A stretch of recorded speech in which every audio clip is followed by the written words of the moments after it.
This is part of an interview I did on a website called Kids in the House. Really pretty cool website. They offer a lot of advice to parents. And they asked me what intervention I would suggest for autism. I don't think they knew exactly how adamant I was going to be about DIR floor time. One of the other people who was on the panel was tapping near her microphone, so her picture keeps coming up.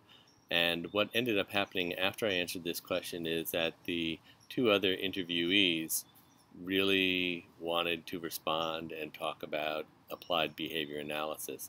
If you want to see the whole thing, you can go to Kids in the House. It's a pretty cool website and you would probably benefit anyways.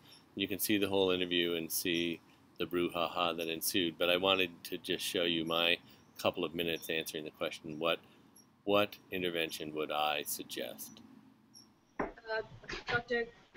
Gil Tippy, comment on this one. This is from Bobby. And he says, we're deciding on a treatment plan for our son who's autistic. Which method have you seen to be the most effective? What's your thoughts on different treatment plans, Dr. Tippy?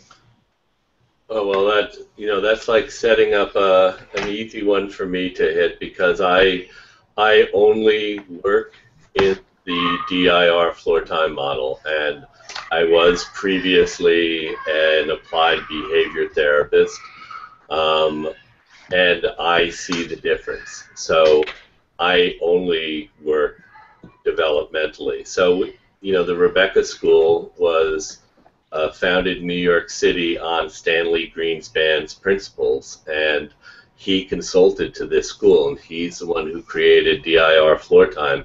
And I have to tell you that over the years, I have seen nothing but good results from being able to be in a continuous flow with a kid who has a social problem, as opposed to calling on their memory to point at things and calling on their verbal memories to memorize things.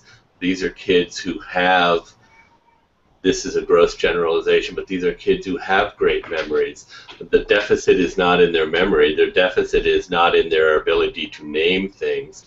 The deficit is in the challenge to be in this continuous social relationship. That's what parents most want from their children. So I only recommend and work in DIR floor time. I have now shifted entirely away from purely applied behavior analytic interventions, not because of some kind of moral position, but because I don't see them working. I just don't see them working. At this point, one of the participants wanted to explain how she believed in floor time for young children because it was developmental, and of course young children seem to need development, but that older kids needed ABA. And then I responded like this.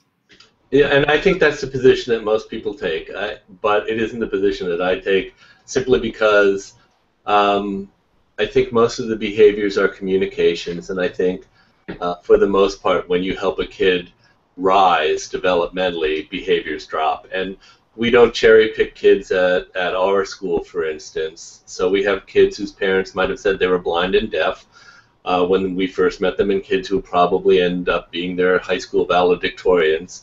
We go 4 through 21, and we find that even the most challenging behaviors, and I'm talking about head banging, biting, scratching, the things that people really cannot allow kids to continue to do because it would be absolutely immoral to allow them to continue to do, those behaviors drop in a developmental model too. But that's just me, so I don't think I'm in the mainstream generally.